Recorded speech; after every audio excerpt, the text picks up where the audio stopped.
네, 이렇게 이스라엘을 겨냥한 보복 공격이 감행될 거란 관측과 함께 가자 전쟁 휴전을 조건으로 이란의 이스라엘 공격을 막으려는 국제사회 노력도 이어지고 있습니다. 각국은 만일의 사태에 대비해서 자국민 대피령을 내리고 있는데요. 이스라엘 현지 상황 알아보겠습니다. 명영주 YTN 이스라엘 리포터 화상으로 연결돼 있습니다. 네, 나와 계시죠? 네, 안녕하세요. 네, 요즘 계속 밤에 잘 못 주무신다고 들었습니다. 좀 괜찮으십니까? 네, 맞습니다. 거의 지금 3일 밤을 좀 꼬박 샜는데요. 굉장히 긴장감 속에서 일상을 지내고 있습니다.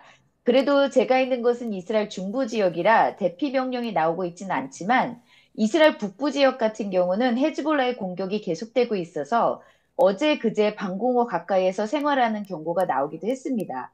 그리고 음. 또 이미 몇 주부터 방공호 안에 필요한 물, 음식들을 준비해 둘 것을 당부해 왔었고요. 이란과 헤즈볼라가 보복을 다짐하고 있다는 얘기가 나온 후에는 6일 정도 버틸 수 있는 음식과 물을 방공호에 구비해 놓으라는 당부가 있었습니다. 네, 그럼 일상생활은 가능하지만 방공호에선 7, 8시간 이상을 보내게 되는 현지 분위기인 건가요? 네, 이스라엘 북부는 지금 그런 상황입니다. 네. 각국이 위험 지역에 대해서 자국민 대피령을 내리고 있습니다. 근데 이스라엘이 출국 권고 지역이잖아요. 출국 권고지만 생활 터전이다 보니까 막상 떠나기가 쉽지 않을 것 같은데 이스라엘 한인들 분위기는 어떻습니까? 네, 말씀하신 대로 지금 이스라엘 내부에는 한 550여 명의 교민이 있는데요. 주로 학생들과 주재원 그리고 다문화 가정들입니다. 네. 전쟁이 길어지면서 학기가 늦게 끝나서 늦게 시작해서 지난주에서야 학기가 끝났는데 학생들은 이제 곧 하나둘 출국할 것을 예상되고 있고요. 그렇지만 요 며칠간 이스라엘 국적기 외에 외국 항공사들이 한시적으로 운항을 취소하고 있어서 비행기 편을 마련하는 것에 어려움이 있을 것으로 예상되고 있습니다. 네. 또 일부에서는 유대교 명절인 12일에서 13일이죠. 이 티샤 베아브 기간으로 알려져 있는데 이때 보복 공격 가능성 현지에서는 어떻게 보고 있나요?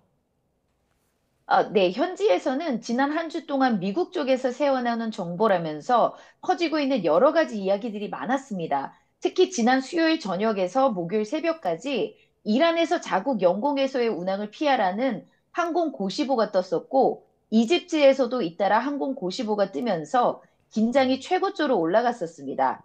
다행히 이란의 공격 없이 지나갔지만 이스라엘군은 언제든 이란의 공격이 올 수 있는 상황이기 때문에 경계를 늦추지 말 것을 당부하고 있고요. 이란이 그 외에 이란이 공격할 것으로 예상되는 또 다른 날짜가 방금 말씀하신 대로 12일 저녁부터 13일까지 되는 티샤베 아브인데 이날은 고대 이스라엘에서 첫 번째 성전과 두 번째 성전이 무너진 날로 이스라엘에서는 특히 금식하고 애도하는 날로 기립니다. 이런 암울한 날에 맞춰서 공격함으로써 심리적인 영향을 주려고 하는 것이 아닐까 예상하고 있기도 하고요. 그렇지만 금요일과 토요일, 주로 이스라엘의 안식일에 공격이 거세지는 경향이 있었기 때문에 주말 사이에는 항상 긴장감이 더 높습니다. 어제 금요일에도 헤즈볼라가 이스라엘 북부로 로켓 10여 발을 발사해서 키리아 시모나 주택이 완전히 불에 탔고요. 그에 대응해서 이스라엘군도 레바논 남부에서 이스라엘로 로켓 발사를 담당하는 하마스 고위 관리를 폭격해서 또 제거했습니다. 네, 그럼 일단 12일에서 13일에 공격이 감행될 가능성은 현지에서 좀 낮게 보고 있다는 말씀이시고요. 또 헤즈볼라가 아예 이란보다 먼저 앞서서 공격할 수 있다는 얘기도 나오고 있는데 이 가능성에 대해서는 어떻게 보고 계십니까? 네, 그 가능성이 굉장히 크게 얘기되고 있는데요. 10월 8일부터 헤즈볼라가 이스라엘 북부 지역으로 지금까지 7,500개 이상의 로켓, 드론, 대전차 미사일을 발사해 왔습니다. 민간인 25명이 사망했고요. 이번 주 초에는 드론 공격으로 19명이 부상당하기도 했습니다. 이스라엘 군도 레바논 곳곳에 헤즈볼라 지휘관들을 폭격해 제거하고 무기고와 테러 인프라들을 대응 폭격하고 있고요. 그렇지만 이런 공격들은 그동안도 계속되어 왔던 소모전이고 푸아드 슈크라에 대한 보복은 아니라고 말하고 있습니다. 네. 헤즈볼라 수장 나스랄라가 암살 배후의 인물을 제거하겠다고 공언하면서 이란과 함께든지 단독으로든지 때가 되면 보복하겠다고 얘기하고 있는데요. 이란의 보복 공격이 지금 늦어지면서 현지에서는 점점 더 헤즈볼라가 단독으로 먼저 공격할 것이라는 얘기가 주를 이루고 있습니다. 네, 헤즈볼라와 이란 수뇌부 간의 그럼 이견이 약간 엇갈리고 있다고 볼 수도 있을까요?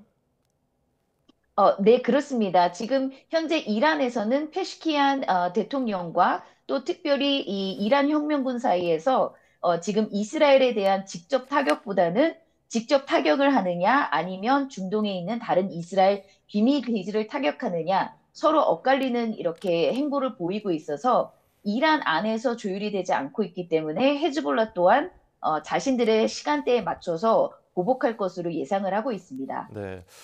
미국 등 국제사회가 중재 노력을 계속해서 하고 있고 또 이스라엘도 15일로 제시된 휴전 협상에 일단 대표단을 보내겠다는 입장을 밝혔는데 좀 분위기가 바뀌고 있다고 볼 수 있을까요? 이스라엘 내에서는 이 8월 15일에 있는 인질 협상, 휴전 협상에 대한 큰 기대를 걸고 있지 않은데요. 그 큰 기대를 걸고 있지 않은 이유는 지금 현재 이 하마스가 신와르가 하마스 정치부 국장으로 다시 임명되면서 크게 하마스의 입장이 바뀌지 않을 것이라고 보고 있기 때문에 계속 이스라엘이 주장하는 이 종전이 아닌 휴전 그리고 필라델피 회랑에서의 군 철수에 대해서 하마스가 그동안 극구 반대해 오고 있기 때문에 이 인질 협상에 대해서 많은 결과가 있지 않을 것으로 예상을 하고 있습니다. 네, 말씀하신 대로 이스라엘이 큰 기대를 걸고 있지 않은 이유가 신와르가 선출된 것 때문인데 이스라엘이 신와르를 아예 찾아내서 제거하겠다는 입장을 밝혔고요. 신와르가 구체적으로 어떤 인물이고 또 실제로 이스라엘이 제거할 가능성은 어떻게 되는 겁니까? 신와르는 다른 하마스 리더십과는 다르게 신념으로 움직이는 사람으로 알려져 있는데요. 근본주의 이슬람 신념을 가지고 있기 때문에 가자 팔레스타인 내에서도 하마스의 기본 신념에 따르지 않는 사람들을 잔인하게 살해해서 가자의 정육자라고 불리고 있었습니다. 게다가 10월 7일의 학살을 계획하고 실행한 책임자이기 때문에 이 신와르의 강경한 입장에서 이 인질 협상은 거의 가능하지 않을 것으로 보고요. 이스라엘군이 현재 가자 지구에서 고강도 작전을 진행 중이고 또 최근에 모하메드 데이프 등 하마스 지휘부를 대부분 제거하면서 고위 관리로는 시나르만 남아있는 상황입니다. 네. 그래서 가자 내에서 이스라엘군의 지상 작전이 더 진척되면 될수록 시나르의 행동 반경이 많이 축소될 것으로 예상을 하고 있고요. 그렇기 때문에 이스라엘군이 시나르를 제거할 가능성이 시간이 지나면 지날수록 굉장히 높아지고 있습니다. 네, 신화를 제거할 가능성이 높다라고 말해 주셨습니다. 또 하나 살펴볼 게 바이든 대통령이 네타냐후 총리와 전화를 하면서 좀 거친 표현을 했다는 보도가 나왔어요. 뭐 헛소리 작작해라라는 말을 했다고 하는데 이와 별개로 또 친팔레스타인 활동가는 해리스 부통령이 이스라엘 무기 금수 조치에 대해서 개방적이다라는 발언을 해서 논란도 있었습니다. 미국과 이스라엘 사이에 뭔가 분위기가 달라지는 겁니까? 달라지기보다는 가자 하마스와의 전쟁이 길어지면서 미국 바이든 행정부와의 관계에 불협화음이 많이 들려오고 있었는데요. 지난주 한이의 암살 이후에 이란이 이스라엘에게 보복하겠다고 천명한 이후에 네타냐후 총리가 바이든 대통령과 통화를 진행했다고 하는데 그 통화 내용에서 한이의 제거가 인질 협상에 더 도움이 네. 된다라는 말을 언급하자 바이든 대통령이 거친 표현을 했다고 합니다.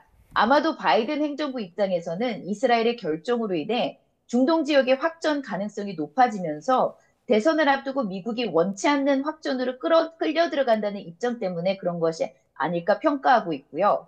이스라엘은 중동 전체의 안정과 이란의 핵무기 위협에 대해 바이든 행정부가 더 적극적으로 개입하지 않고 이스라엘이 총대를 메고 있다는 평이 주를 이루고 있습니다. 그래서 네. 바이든 행정부와의 관계를 제대로 유지하지 못하고 있는 네타냐후 총리에게 비난이 가고 있고요. 4개월 남은 미국 대선에서 민주당이든 공화당이든 이스라엘의 안보와 중동의 안정에 관한 정책이 어떻게 수립될지에 관심이 모아지고 있습니다. 네, 오늘 말씀은 여기까지 듣도록 하겠습니다. 네, 항상 건강 유의하시고요. 명영주 YTN 이스라엘 리포터와 함께 현지 상황 알아봤습니다. 오늘 말씀 고맙습니다. 감사합니다.